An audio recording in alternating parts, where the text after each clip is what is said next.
Assalamu alaikum wa rahmatullahi wa barakatuh. Ashamaa harka fuunee hordoftoonni kiyyaa fi jaallatamtoonni kiyya hundinuu irra deebiidhaan baga gara chaanaala kiyyaa akkaawuntii kiyyaa dhuftaniin isiniin ja'a. Akkasuma warri maatii Sabahaddiin Oroo maaniif maatiin tahin akkasitti laayik, sheer, sabskiraayib nu godhuudhaan maatii keenya tahuudhaan nutti makamuu dandeessan isiniin jenna. Akkasuma waa'ee barnoota tokko qabadhee isinii dhufeetiin jira. Barnoonni sun maali yoo jettan barnoota waa'ee siitingii irratti namoonni adda addaa keessaan dhufanii siitingii kana waa'ee kanaarratti irraa nuuf dalagii waa'ee kanaatti irraa nuuf haasa'ii nu barsiisii naan jedhanii na gaafatanii turani.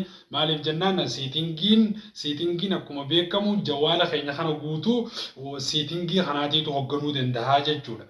Maaliif siitingii kana waan hin barbaachifne yoo on goone siitingii jawaalli keenya guutuunsaa bifa jijjiirrata waan adda addaa siitingii kana keessa jirti waan ta'eef waa'ee kanaarraa xiqqoo waa isin barsiisuuf deema.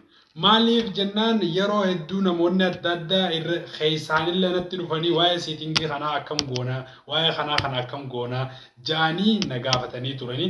Anillee waan kana namni dirqama waan kana baratee itti fayyadamuu qabaa waan jiru natti dhagahame waan kana isiniif hojjechuu deema. Akkasumatti akka irraa barattan abdiin qaba. Gamanumaan nafaana tura gama viidiyoo qabannee dhufnetti achi isin dabarsa.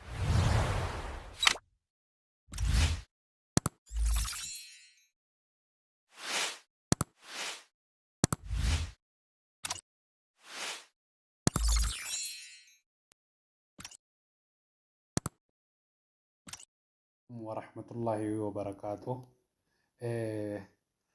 Waa'ee siitingii kana wajjin wal qabatee barnoota ammaan duraa keessatti waa'ee siitingii kanallee hedduu takka irraa haasee isinillee barsiisee ture. Hedduun keessan nuuf hin gallee irrallee nuuf deebii warra jechaa turtanillee ni jirtanii. Akkasuma wajjin siitingii kana keessatti jechuudha dhaabbanni wanni jawwaala kana ajajuu danda'u siitingii kana. Siitingiin kun namoota baay'ee dhibee rakkisaa waan jiruuf waa'ee kanaa ammaas irraa dalaguuf dhufee jira. Waa'ee siitingii kanaa jechuun waan laaftuun seenaa dhimmi siitingii kun dhimma jabaadha. Maaliif jawwaala keenya wanni hoogganu wanni bakkitti jabduun kana keessa jirti. Ammallee ammootu keessa seeneetiin isin agarsiisan nafaana tura na hordofaan isiniin jedhu. Siitingii irra galtaniituma akkan ol harkiftan. Yoggaa akkan ol harkiftanii gara dhumaa kanatti gad harkiftan kunoo jeneraal haja'u kana asitti ni harkata. Maanejimentii haja'u kana gad cuqaastan. Isa kana yoggaa kanatti gad cuqaastan nafaana tura na hordofaan isiniin jaa gara dhumaa kanatti gad dhuftan jechuudha. Gara dhumaa kanatti yoggaa gad dhuftan reest haja'u kana tuquudhaan gara fuulduraatti deemtan reest haja'u kana mallattoo bakkitti xiyyaan kun irra jiru kana ni agartan jeetii yaada reestii kana tuyxanii gara fuulduraatti deemtan.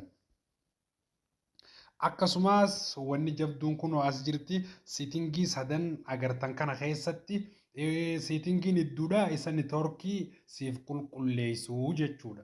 Isni immoo dhumarra jiru kuni sadaffaarra jiru access player setting kan jedhu kana settingii siif qulqulleessa waan settingii keessaa bade. Akkasuma tokkoffaarra kan jiru kunillee dhaabbata settingii kanaa waliif galatti rest yoo goote siif sirraa'ee settingiin kan kee siif qulqullaa'ee jawaalli kan kee akka gaafa dura dhufuutti si deebi'uu danda'a. Akkasuma wajji ammoo dogoggortanii hagadii kana tuyxanii jawaala keessan keessaa waan qabdan hin haqinaa isiniin jechuu barbaada.